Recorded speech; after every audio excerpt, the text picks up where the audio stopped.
Good morning, everyone. My name is Sinead Fox-Hamilton. I'm a Relationship and a Professional Development Manager here at Chartered Accountants Ireland, and it's my pleasure to be your host today and to welcome you to our Pensions and Ethical Investments Update. So this is a special 1-hour webinar kindly sponsored and delivered by Cantor Fitzgerald, and I'm delighted to see so many of you tune in. It's super. So before we get into the main session, folks, I just want to briefly touch on a few things, if I may. So agenda-wise, we have 3 expert speakers from Cantor Fitzgerald who will take us through the key content today. That'll take around 45 minutes, and then we have time at the end for Q&A, and we can field any queries in that you might have. If you would like to submit a question at any time during the presentations, you can do that by selecting the Q&A button on the menu and simply add your question. Should you have any technical issues, use the chat function to communicate then with our team behind the scenes. So let's get things underway. As I mentioned, today's session is presented by Cantor Fitzgerald. So for those perhaps not familiar, Cantor Fitzgerald Ireland are a premier financial services, wealth management, stockbroking and advisory firm, and they're part of the leading global Cantor Fitzgerald group. The team in Ireland have been working with private clients and financial advisors across the country since 1995. They have offices in Dublin, Cork, Limerick, and they provide bespoke pensions and investment services, as well as a corporate finance offering too. Clients include private individuals, corporate entities, financial institutions, credit unions, charities, non-profit organizations, you name it. And from the team today, we have 3 reps joining us, and we will be hearing from Laura Reedy, Head of Pensions, Carolina Angarita-Cala, Sustainability and Responsible Investing Manager, and David Beaton, Chief Investment Officer. So I will stand in your way no more. I think that's enough from me, and I'm delighted now to pass across to Laura from the team. Laura, over to you. Thanks, Sinead. Hello and good morning. As Sinead mentioned, I'm the Head of Pensions in Cantor Fitzgerald Limited, and I am delighted to present this morning. I'll be kicking off today with my pensions presentation, and I'll be covering the following. So first off, the transposition of IORP II. And then I'll move into the top 2021 pension themes. It's a whistle-stop tour to give you a flavour of recent pensions activity. For more detail on each of the topics, though, we would invite you to contact us directly after the presentation. And then finally, I'll conclude with the pensions landscape outlook for 2022 and beyond. So let's jump straight in with IORP II. So to explain why the transposition of IORP II came about, it's useful to look at the pensions system in Ireland currently, and it's somewhat of an outlier. With just 1% of the EU population, we account for 50% of all pension schemes in the EU. As many as 66,000 of the 75,000 registered occupation pension schemes in Ireland have one member. The transposition into Irish law of the EU directive IORP II is on the activities and supervision of institutions for occupational retirement provision. It just rolls off the tongue. But IORP II applies to all occupation pension schemes and trust retirement annuity contracts. It doesn't impact and it doesn't apply to personal retirement savings accounts, personal retirement bonds, also known as buyout bonds or BOBs, approved retirement funds, or personal pensions, also known as retirement annuity contracts. So, what is it? It's been described as the most significant regulatory reform in a generation. Ultimately, it's new legislation designed to deliver better protection for scheme members. There are 66 articles, headings contained in the directive, covering 4 main areas, such as investment rules, trusteeship, governance, and member communications. And I'll just go through them very, very quickly. Investment rules. So now all occupation pension schemes, including one member, because they previously had a derogation, will have to abide by the investment principles under IORP II. Assets must be predominantly invested in regulated markets. There must be no more than 50% in unregulated investments. Assets must be properly diversified in such a way to avoid excessive reliance on a particular asset. We also now have to consider ESG factors. I won't go through that in any detail because Carolina, speaking next, will detail in her presentation. And then finally, there's no new borrowing or gearing. This was more an issue for the one-member schemes. They would have enjoyed the most investment flexibility within their structures. They could purchase direct property that could have had gearing or borrowing attached. So now that is no longer permitted. Trusteeship. So trustees must be fit and proper. Fitness relates to the qualifications, skills, and experience of each trustee, while proper dictates that each trustee is honest and diligent. At least one fully qualified trustee on the board, with all board members subject to the new minimum qualifications and experience requirements. Governance. Trustees will need to appoint key function holders, including a risk manager, an internal auditor, and an actuary where applicable. Trustees then will also be required to have policies for pension scheme governance, which would include conflicts of interest, administration, confidentiality, communications, outsourcing. And then finally, member communications, a digital communication system for engaging with members about their pensions. And trustees will need to develop a communications plan aimed really at prospective members, active members, deferred members, and even members approaching retirement. In summary, IORP II is coming from a really good place. The legislation is designed just to deliver, as I said, better protection and outcomes for scheme members. There will be implications for employers. They will be replaced by professional trustees who have the minimum qualifications, knowledge, and experience required. There will also be consolidation of schemes in the market. We'll see a movement of schemes going to master trusts and group PRSAs. Is it the end for the one-member scheme? We would say no. We'll see still a migration into other products. As I said earlier, it doesn't impact PRSAs, PRBs or ARFs. So we will see a wind up of SAPs and movement to other schemes where they still enjoy wider investment flexibility. But we wouldn't say it's an end to the one member scheme. It will be available still to members, but it will come at a higher cost. Finally, IORP II doesn't in any way impact the cornerstone of private pension provision in Ireland, which is tax efficiency. So there's no impact on the standard fund threshold, which still stands at 2 million. There's no impact on tax relief on personal contributions, still at the marginal rate of tax. There's no impact on the tax efficient lump sum at retirement. So the first 200,000 completely tax free and the balance of 300 taxed to 20%. So that's IORP II. We're going to jump straight now into our themes. So I'm going to start with deferred pension contracts. So where we have is individuals that will have accumulated several contracts over their previous employments, indeed schedules. You could have an individual that's previously self-employed that is now PAYE or Schedule E. And they're left with a decision whether to consolidate or to not consolidate. And really, for individuals, I would say starting off in their accumulation of pension assets, the earlier they look at this, maybe the more appropriate it is to consolidate. As they are closer to normal retirement age, consolidation can actually potentially restrict their pension planning opportunities. And we'll just go straight into a case study. We had a client there recently, age 56. He had a PRSA, he had a PRB, and he was currently employed and had access to an occupational pension scheme through the current employment. He came to us concerned that the investment strategy under the three contracts just were not talking to each other. And he also had earmarked the potential to access a lump sum for his children's education, which was be in a short time horizon of 1 to 3 years. So what are the considerations and implications? We look at everything from charges, investment, service, but critically from a pension planning perspective, we will look at access to funds, retirement options, and position on death.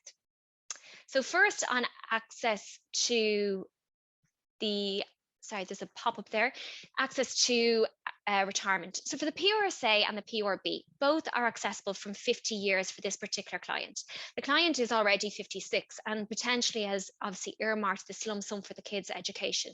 Clearly, earlier access should be maintained under the contracts. But by transferring the PRB and the PRSA to the occupation pension scheme, the client would lose this. The transfer then would be subject to the normal retirement age under the occupation pension scheme for him, which would be 65 in this instance. In order for the retirement benefits to stay flexible, we wouldn't recommend a transfer in this instance. Then we look at retirement options. So under the PRB and the occupation pension scheme, the client has two options when taking retirement benefits. The first is the 1.5 times salary option, which depending on service is a lump sum of up to 150% of the final salary. The balance of the fund must though purchase an annuity. The other option is the 25% of the fund option, where 25% of the fund can be taken as a once-off lump sum, and the balance may invest then in an approved retirement fund. The 1.5 times salary option may produce a higher tax efficient lump sum. However, the client is tied to the annuity purchase. Then you're into a conversation with the client if you're looking at annuity versus ARF. But for succession planning purposes, and because of where annuity rates are, clients who are comfortable with taking continued investment risk will generally go the ARF route. Both lump sums are subject to the normal relief limits. The first 200,000 completely tax-free. The balance, next balance of 300,000 charged at 20%. Then finally, you look at then the benefits payable on death. The PORB is a preserved benefit, and indeed in this case the PRSA also, because it was from a previous employment.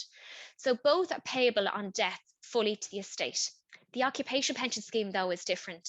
Because it's linked to the current employment, on death, a lump sum of up to 4 times final salary will be paid, and then the balance then must purchase a dependence annuity. By transferring the PORB to the occupation pension scheme, the client will lose the preserved benefit status of the PORB in the event of death. So for this client, we recommended no consolidation. The issue raised by the client, though, was investment strategy, and the contracts weren't talking to each other. This is where a financial advisor will really come in very useful, and we see this all the time in Cantor. We will look at the client's full investment universe. In fact, it's not restricted just to pension, it includes personal assets also, and make a recommendation accordingly. The contracts, while kept separate and can still be kept separate, we will apply a more cohesive then global investment strategy that circles or straddles everything. If the client does then decide to take retirement benefits under any of the contracts, we'll just make an adjustment to the investment strategy accordingly. And that leads us going on to the next theme, which is death in service. So who are we talking about here? We're talking about company directors that are not being paid a salary or potentially taking a modest salary, that may have an existing pension that is in excess of 4 times their salary, their current salary. And where all contributions currently paid to the scheme are all company contributions, or then there might be the client then is potentially in ill health or has declining health. Why does it matter? It matters because of death in service rules. A lump sum will be paid and it consists of a refund of personal contributions and 4 times salary. If there is a balance in the pension fund, it will have to be purchased an annuity for dependents. The solution is to wind up the pension scheme, transfer to a PORB or the PRSA. In the event of death, the full value of the PORB or the PRSA is payable to the estate. If the client still wants to fund the pension, set up a PRSA to accommodate.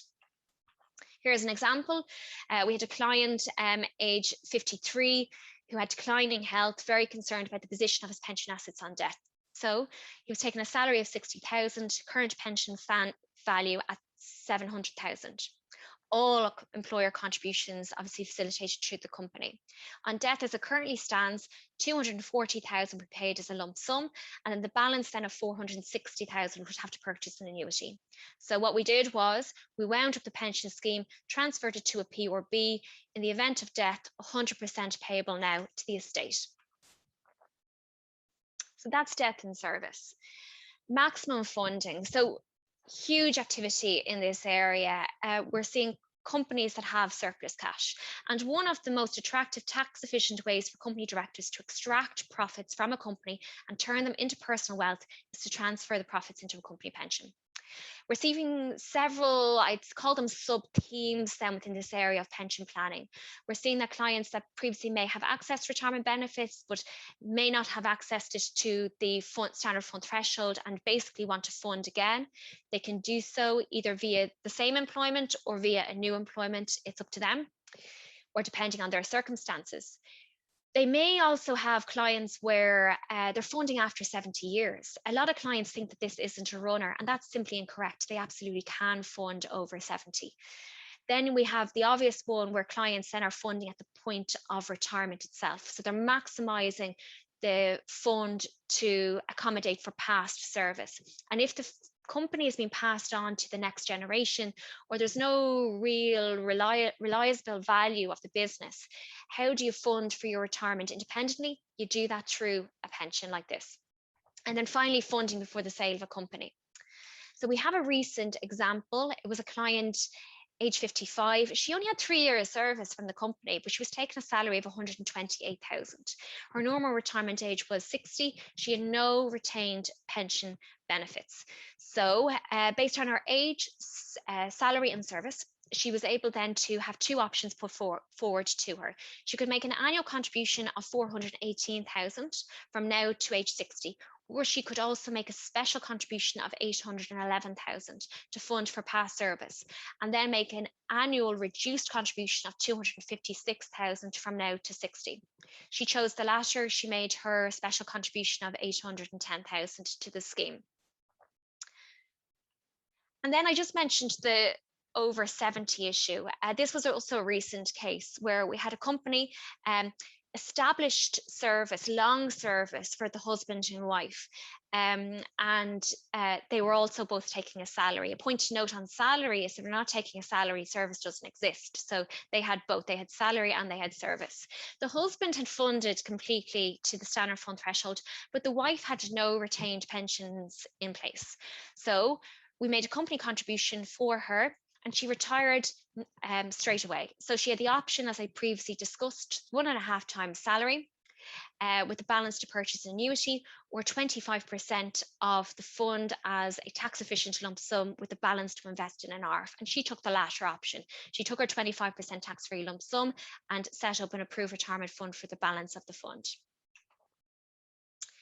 Divorce. So, and not to be flippant about this, but I'm back from maternity leave earlier this year, and since I've been back, we've seen a lot happening in this area.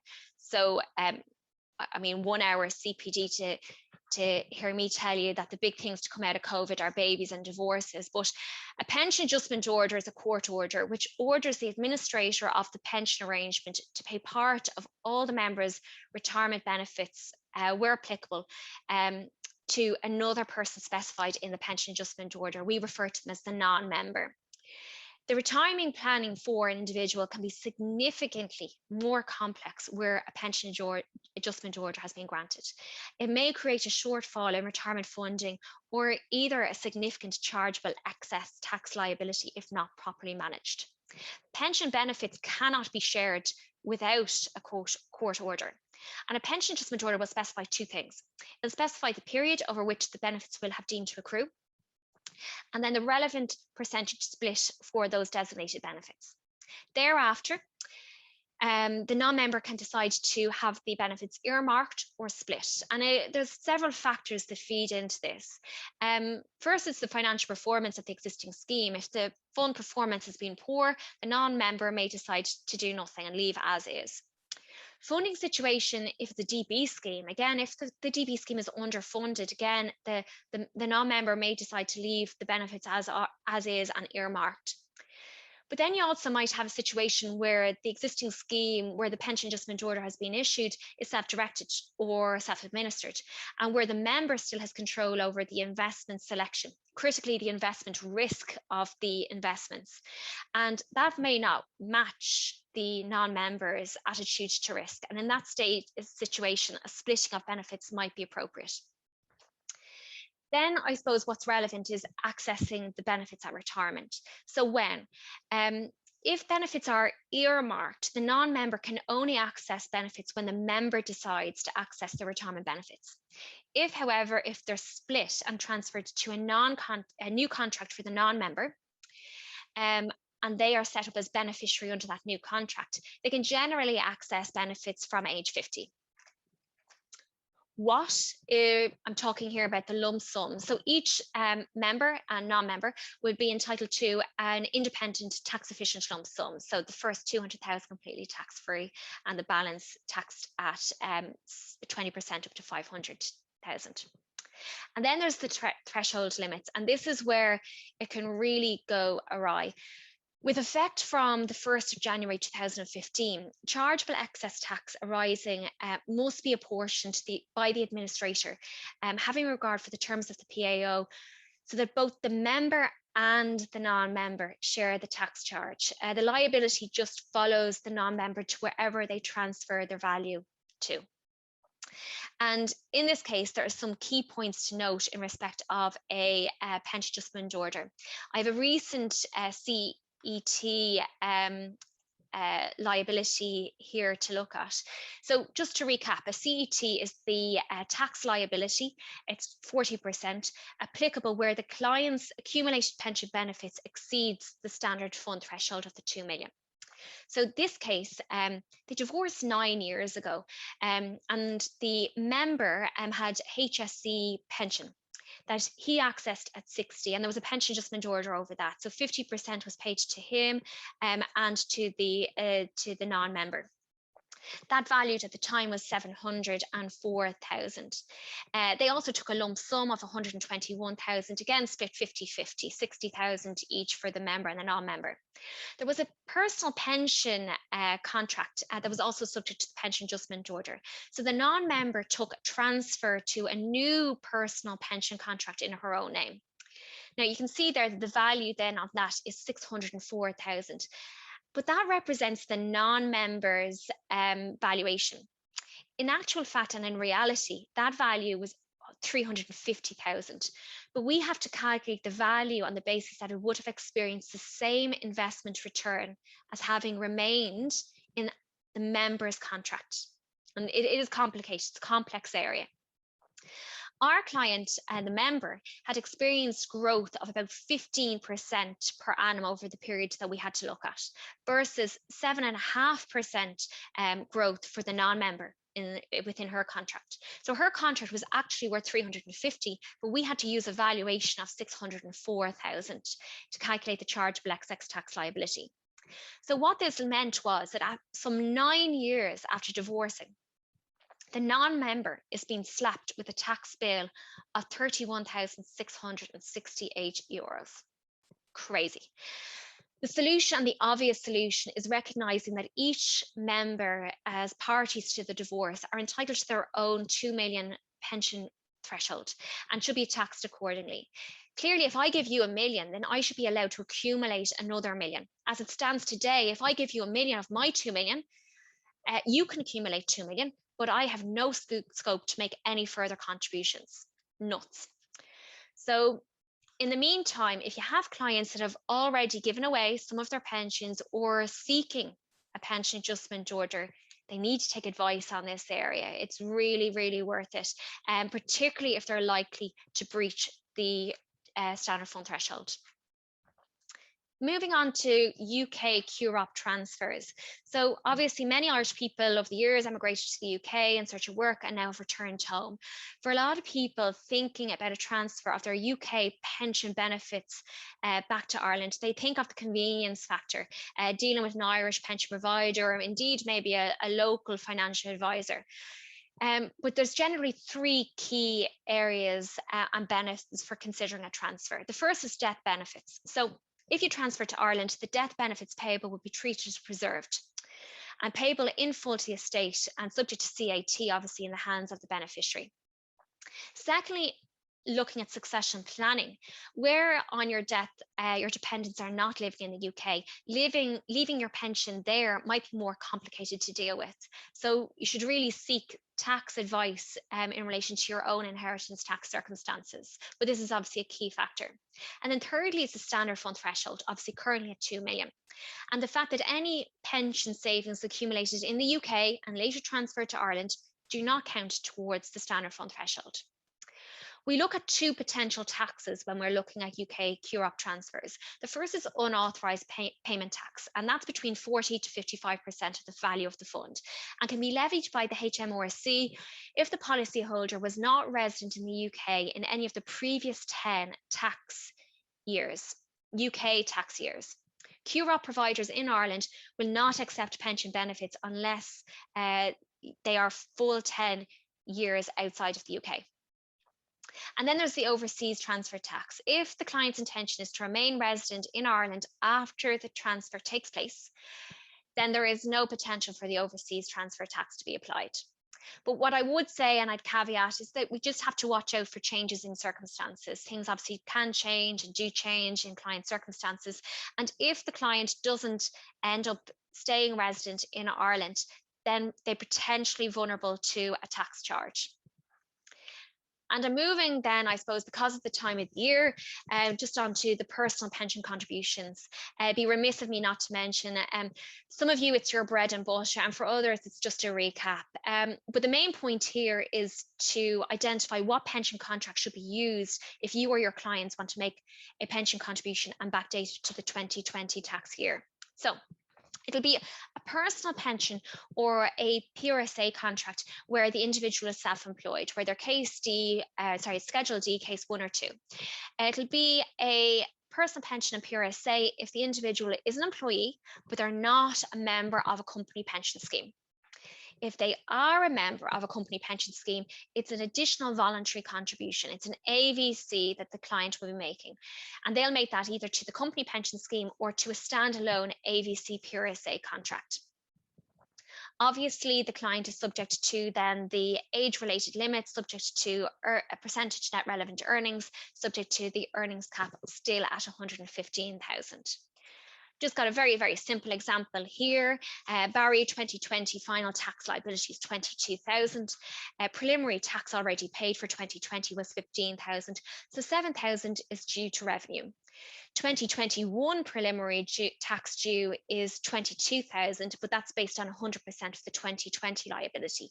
So we look at what the result would be in the event of making a pension contribution for 20,000.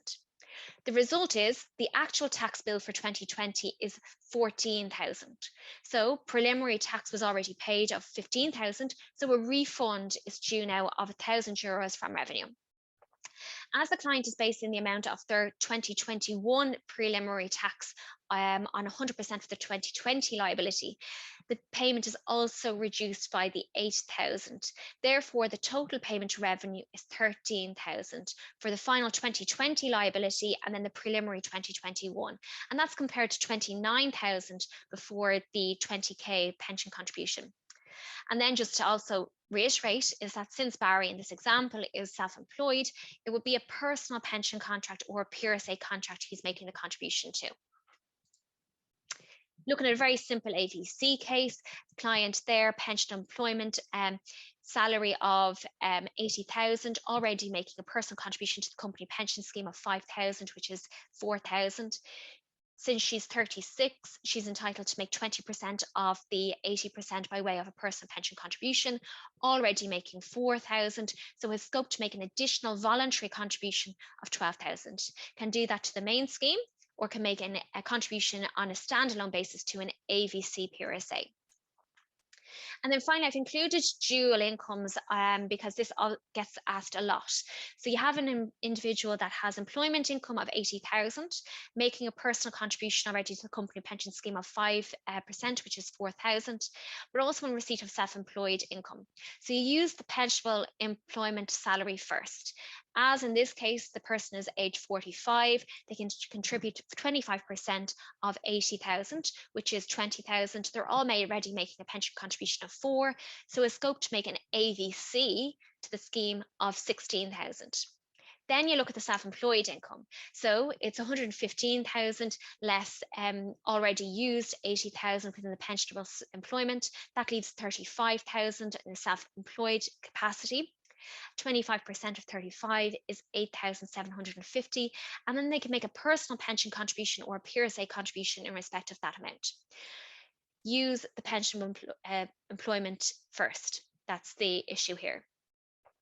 And then finally, just looking at the outlook for 2022 and beyond. So first off is the IDPRTG. We love our acronyms. So it's the Interdepartmental Pension Reform and Taxation Group.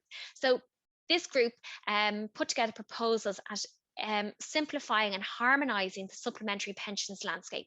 They also looked at the existing products, which we have many in the Irish market, and how we might harmonize those. We have the finance bill later this week, and we obviously had the budget last week. Nothing was announced in relation to pensions last week, but we are anticipating some changes in the finance bill, and obviously that'll filter into the Finance Act. We anticipate this might be in relation to AMRFs and PRSAs. There's currently no proposals made from the group in relation to the current system of tax relief. So the report highlights that the challenge of operating a different system of tax relief if auto enrolment was rolled out. And that's going to be considered further by the Auto Enrolment Programme Board. Then we have the Commission of Pensions. Now, there was a lot of talk in relation to the commissions on pensions in relation to the run-up to the budget. They looked at the sustainability of the state pension system and assessment of the cost of the state support for the pension savings. And the Commission, as a result, recommended quarterly increments to the state qualification pension age, which is currently 66. And they recommended it would be 67 between 2028 and 2031, before gradually increasing then to 68 by 2020 or 2039 rather. This is a really big issue, and if you remember back to the general elections obviously in 2020, politicians were literally ambushed on this issue in relation to the state qualification pension age, and we were legislated to have it increased to 67 this year, and that obviously hasn't happened. So we await further guidance in relation to how government will treat the recommendations on the commissions on pensions. Then there's auto-enrolment. So the current programme for government has confirmed that the government will still seek to gradually deliver auto-enrolment, taking into account, I suppose, for the exceptional strain on employers and employees as a result of COVID. So this still remains very much an open question, but very much on the cards. I mentioned master trusts already. We're not seeing yet a wide-scale shift towards master trusts by employers. But in the wake of IORP II, this will obviously likely to change, and we will see a move to a master trust setup. And then finally, I just include standard fund threshold, because I'm asked this by clients at least on a weekly basis. Is in relation to where the standard fund threshold currently is and if it's likely to reduce. Sinn Féin 2 weeks ago published their manifesto for government, and they referred to a reduction in subsidies of quote unquote gold-plated pensions, and they mentioned reducing the earnings cap and reducing the standard fund threshold to 1.5 million. So clearly, if there is a change of government, the standard fund threshold, which is currently at 2 million, might be vulnerable to reduction. And that concludes my presentation. It gives me great pleasure now to hand over to my colleague, Carolina, who will take it from here. Hi, everyone, and thanks, Laura, for the introduction. So for the second part of our presentation, we're going to be speaking about ESG. I'm going to go through it at a high level, the challenges and opportunities, and also the regulation that is coming in this space. And then David Beaton will look at few case studies and ESG and how it will apply from a strategic and portfolio performance standpoint. So ESG stands for environmental, social, and governance criteria that we use in investments to assess the sustainability of a company. But ESG has also become more of a generic term that we use in investments to describe different approaches to sustainability investing. The most common strategies are negative screening, which is based on the principle of do no harm. And here we exclude companies on the basis of their economic activities. So typical exclusions include armament, tobacco, and so on. Positive screening, now we do exactly the opposite of negative screening. And here we look for companies that outperform on an ESG basis. This style is also known as best-in-class approach. With ESG integrations, there are no exclusions per se, but here we assess the ESG risks and opportunities that companies face in their sectors. Impact investing speaks to solutions-first investors, and here we address specific environmental and social challenges for creating measurable outcomes. In general, we use the guidance of the Sustainable Development Goals as a framework of reference to identify areas where impact is needed most. And lastly, responsible ownership. Here we exercise shareholders' rights through voting at AGMs. We also engage with companies directly where we want to instigate changes in sustainability matters. So for example, a typical topic for engagement right now with companies is how they're transitioning to a low carbon future. So this is in broad terms the different strategies that investors can use to address sustainability issues. In general, a fund manager will use more than one strategy. So for example, what was known as ethical investing would have just used negative screenings back in the day, but now is more likely to use also ESG integrations or maybe positive screening, and definitely an element of responsible ownership. So in terms of the opportunities, so if we go to the next slide, yes, so first thing we need to know is that there is no trade-off between ESG and financial performance. And the most compelling piece of research that's come out in this space is a meta-analysis study that was done in 2000 papers that were studying the relationship between ESG and company financial performance. In 90% of the cases, the relationship was at least neutral, with 50% of cases showing a positive relationship between ESG and company financial performance. In other words, investors don't sacrifice returns when addressing ESG issues. ESG also leads to better risk management. There are consequences from poor environmental performance, labor management practices, which can lead to reputational damage, fines, legal liabilities, and even losing your social license to operate. Two key areas that we look at here are the risk and opportunities that companies are exposed to in their sector and how they're managing those risks and opportunities. In general, ESG portfolios tend to have a quality bias, meaning that they have more stable earnings and lower cost of capital, because in general, they're better run companies or are considered better run companies, but also because they're better at managing and mitigating company-specific risks. Because of that, their share prices are less likely to suffer shocks, which leads to less volatility in a portfolio. ESG also allows investors to invest with values in mind. And this is particularly important now that we're understanding the role of investments and their impact on society and the planet. And this is the direction of travel as well. PwC reported earlier in the year that it is projected that a third of assets under management in the world will be ESG by 2025.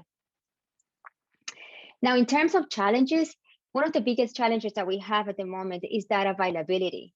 This is because currently producing ESG data remains largely a voluntary exercise for many companies.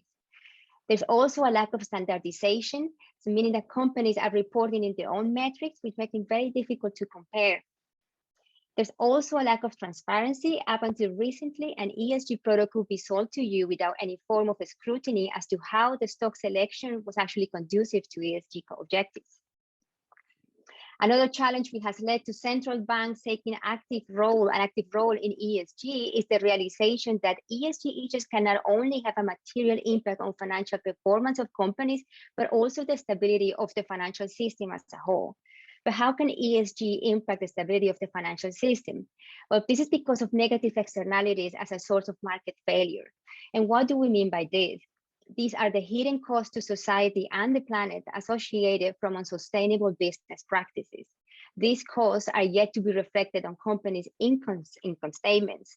This is because sustainability is not priced in markets yet. Those sustainability risks are not priced in yet. Take climate change as an example of an externality that is exacerbated by a market that continues to allocate money to activities that contribute to carbon emissions far above the safe levels. These were the findings of the high-level expert group that the European Commission set up to report on the challenges and opportunities from sustainable finance back in 2016. The recommendations by the expert group created the groundwork for the EU Sustainable Finance Action Plan, which aims to fund the European Green Deal.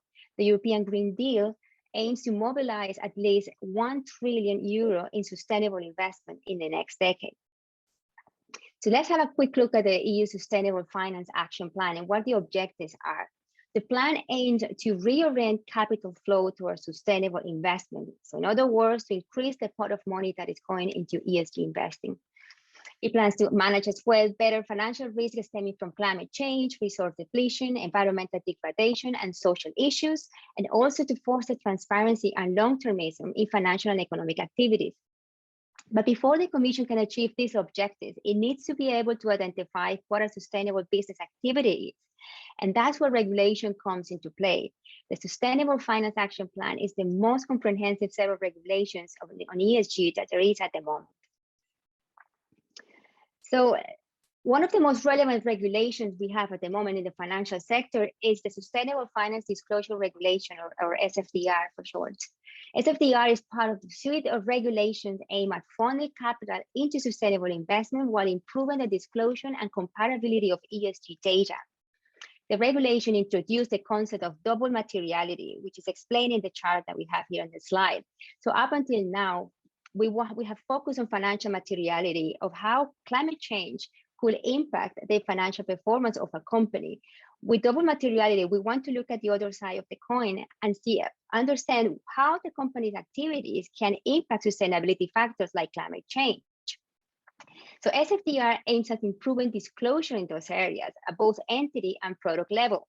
There are two key areas for disclosure here. One is how sustainability risks are integrated into the investment process, but also introduce a specific terminology that we call the principal adverse impacts. And basically what we want to understand with this is how investment decisions impact sustainability factors. SFDR is product 6, 8, or 9.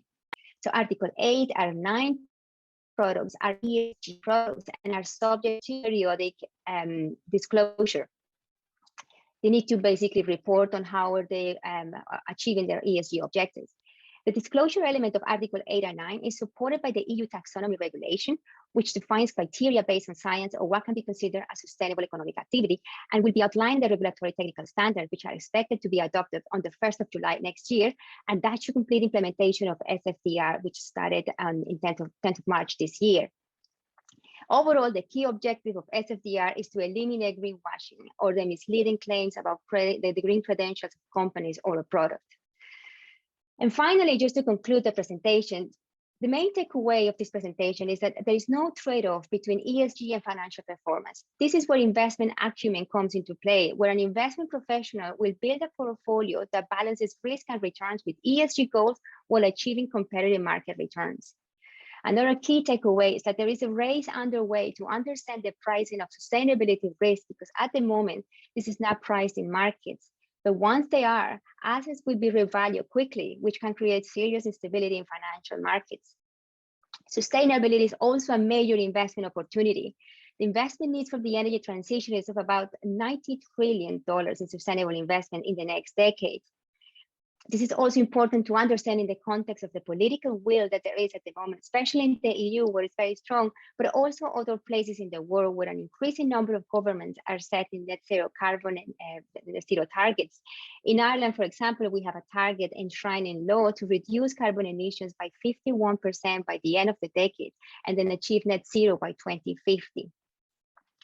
But climate change is the biggest single threat facing our retirements and the future of our children. So understanding the impact that investment have on society and the planet is becoming an imperative, both from a risk perspective, but also increases. Apologies there, folks. We seem to have a connection issue with Carolina. Bear with us, and we may pop on to our next speaker, and we can revisit any content that we have lost. So David, I might invite you to join us for your session.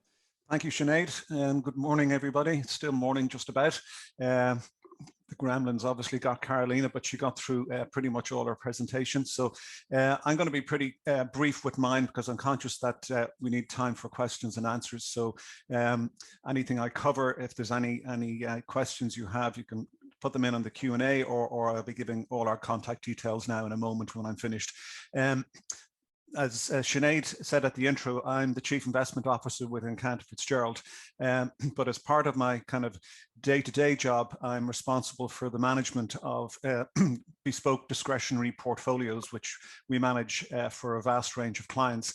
And it's really, I'm going to try and cover off kind of how ESG can impact kind of the performance of portfolios, and kind of debunk a couple of myths that maybe if you're focused in ESG, that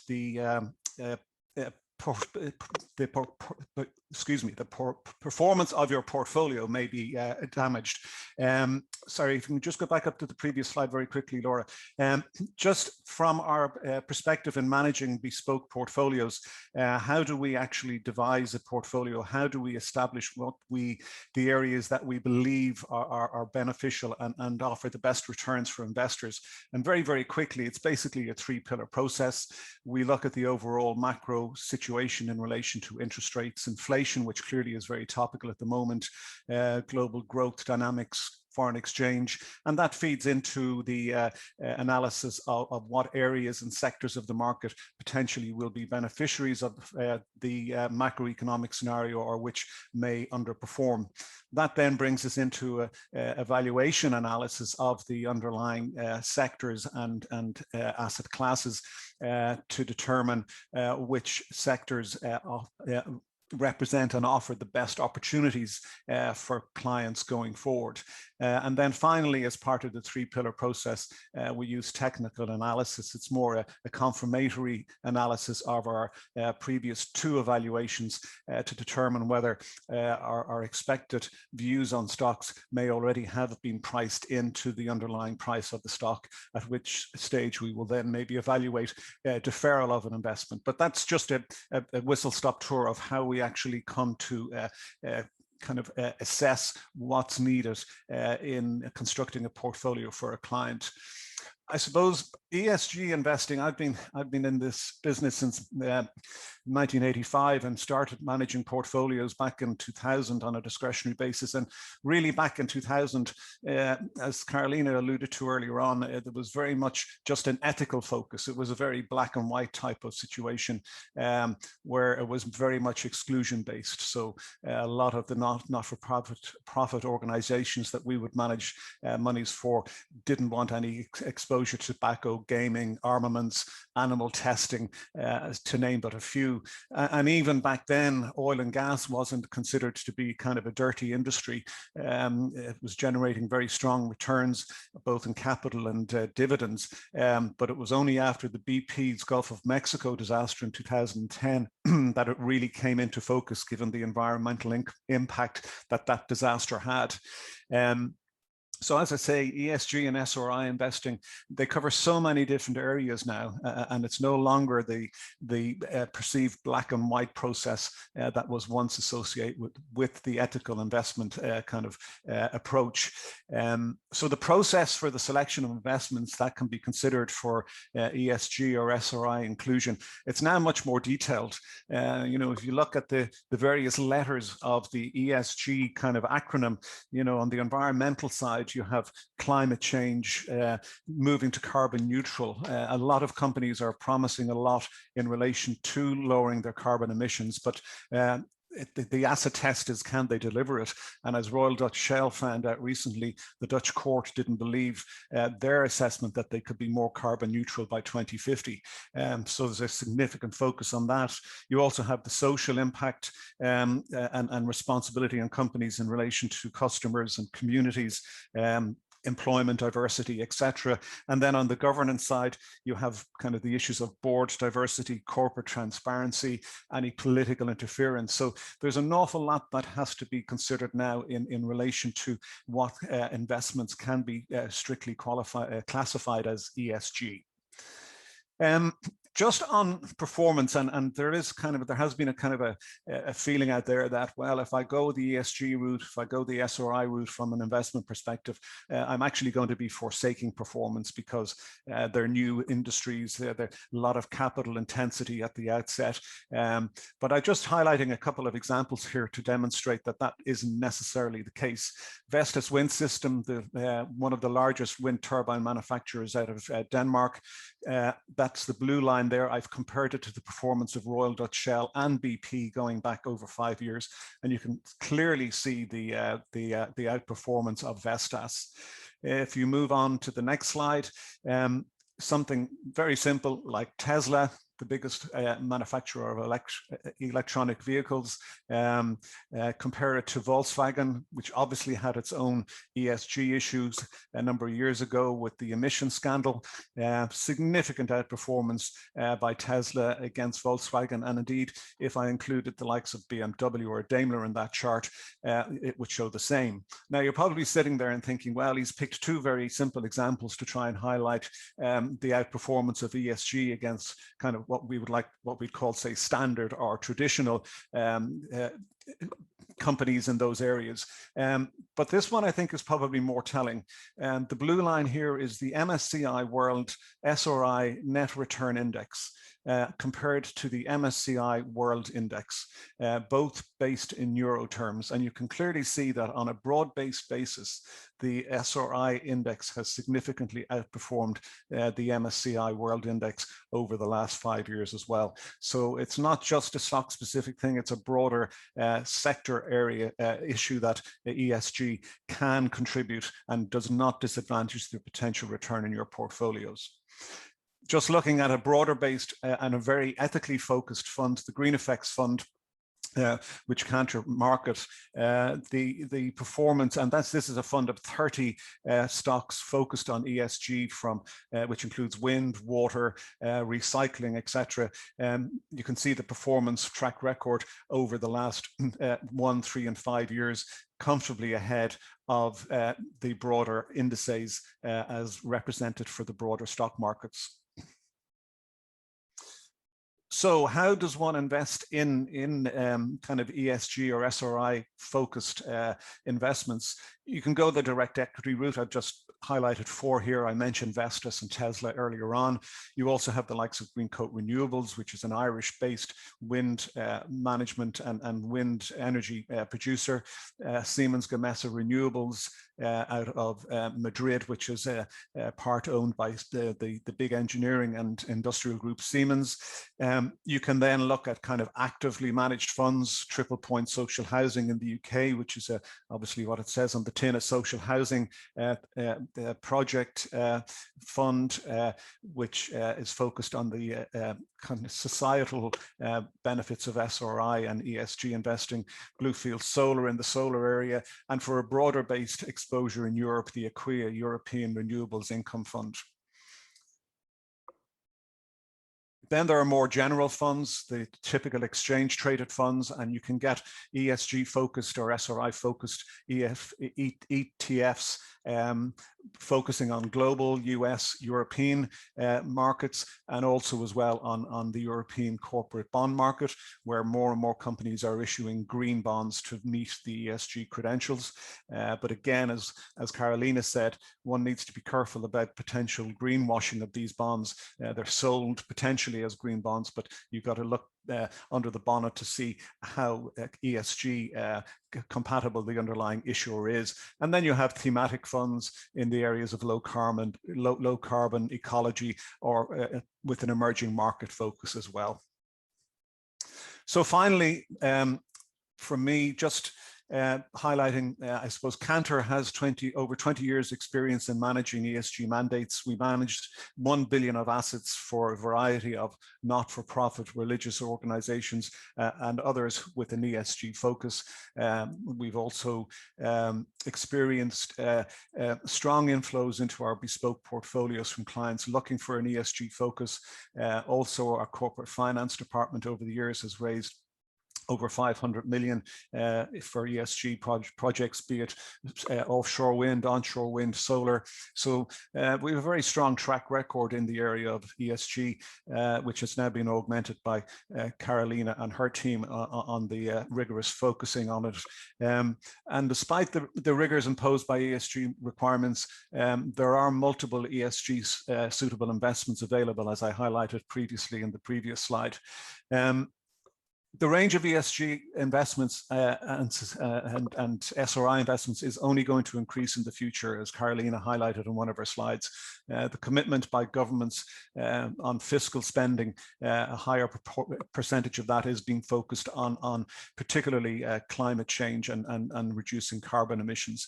And I suppose the final takeaway is that ESG focused investing does not come at the expense of investment returns. In fact, as I've shown previously, they can actually enhance the return performance of your portfolio. So that's a whistle-stop tour from me.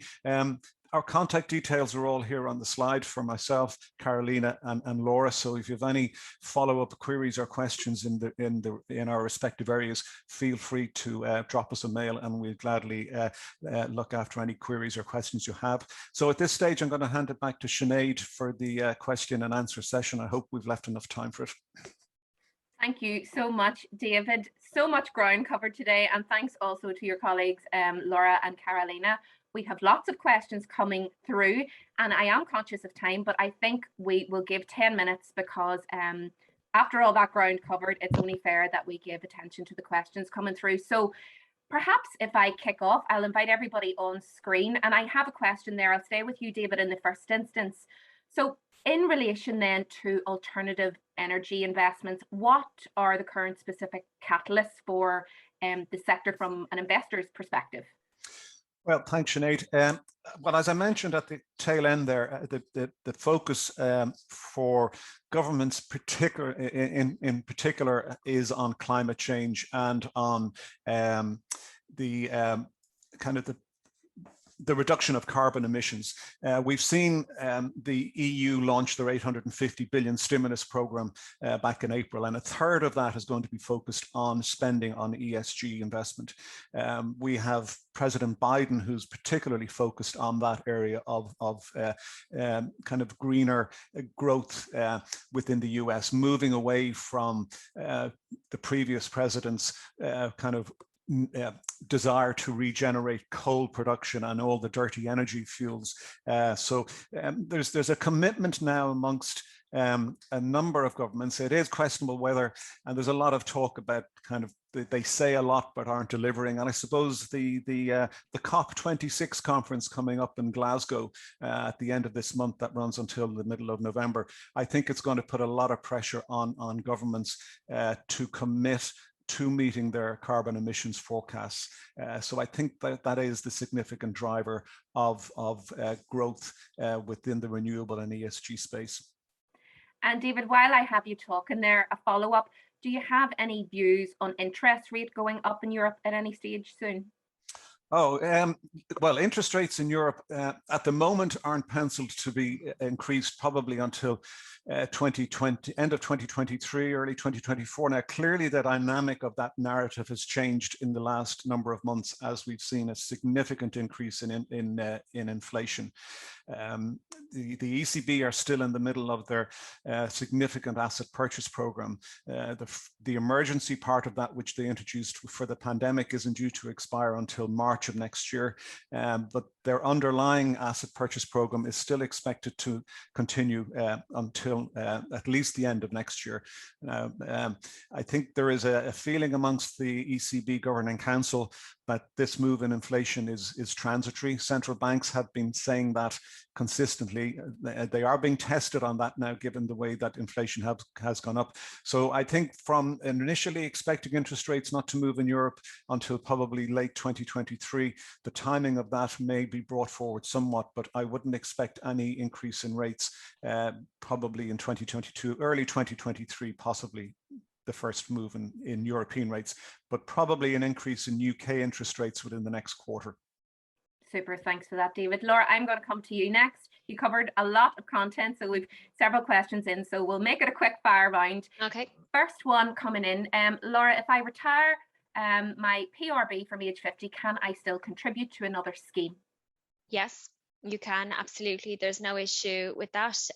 Just one thing to note, though, is in relation to the preserved benefits status, is that if it's still related to the current employment, it is not preserved benefit. So if it's a new employment, it will be preserved, but it doesn't limit you to contribute to another scheme, no. Thank you very much. And sticking with PRB, if an individual transferred benefits to a PRB and went on to set up a new pension, is the PRB a preserved benefit? The point I was making there. So basically, yeah. If it's a new pension linked to the same employment, it is not a preserved benefit. If it's a brand new employment and not related to the PRB in the first instance, then it is a preserved benefit. Perfect, thank you. And another one for you, why would the Pensions Authority want the PRSA to be the last pension contract standing? They'd understood it has a lot of investment restrictions.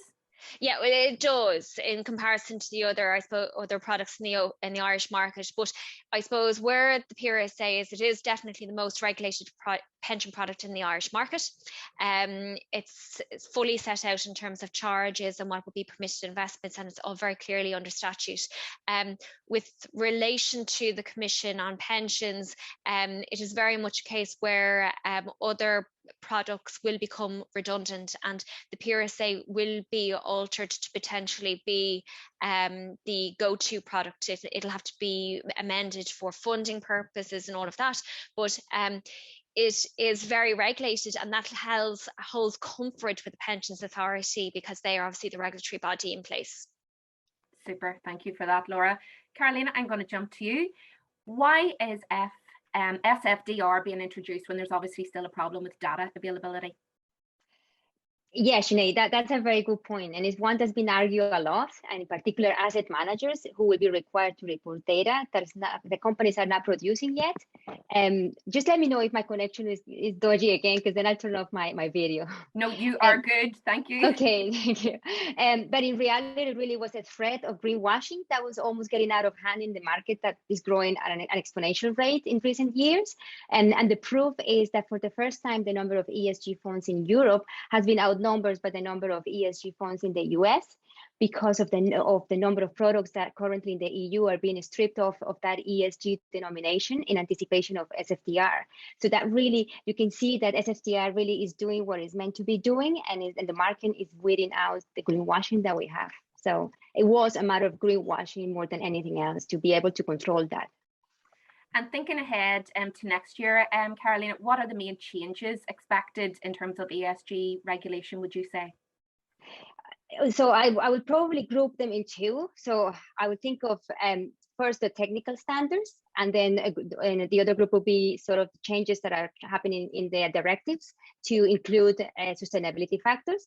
So when I think of the technical standards, this is what's going to define the criteria, but that we need to be looking at so that we can, invest in ESG. So this will be applicable to SFDR for the entity and product disclosure, and also the EU taxonomy regulation for how we identify a sustainable business activity, and also how corporate disclose their ESG data. And this comes under the Corporate Sustainability Reporting Directive, or CSRD, which will improve corporate disclosure on ESG and also will align that data with the requirements of SFDR. So that's really, highly expected now for next year.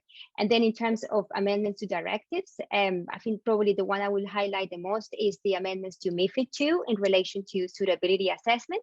And basically what it means is that distributors and financial advisors will now be obliged to ask their clients if they have sustainability preferences from the get-go. And if the answer is yes, then they will need to be able to offer an ESG solution to them. I mean, that's the way it's going to be in the market from next year onwards. So I think that's really the key changes that we can expect that in 2022. That's going to apply actually from August next year. Fantastic. Thank you, Carolina. Laura, can I come back to you there and ask, under a pension adjustment order, is it not a better outcome for both parties that assets are immediately split?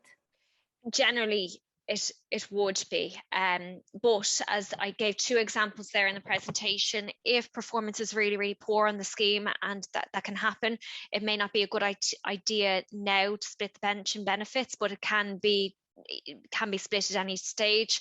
The other situation I mentioned in the deck would be defined benefit. If the scheme is underfunded, it may not be the appropriate time to transfer benefits until such time that the funding position of the solvency of the scheme is improved.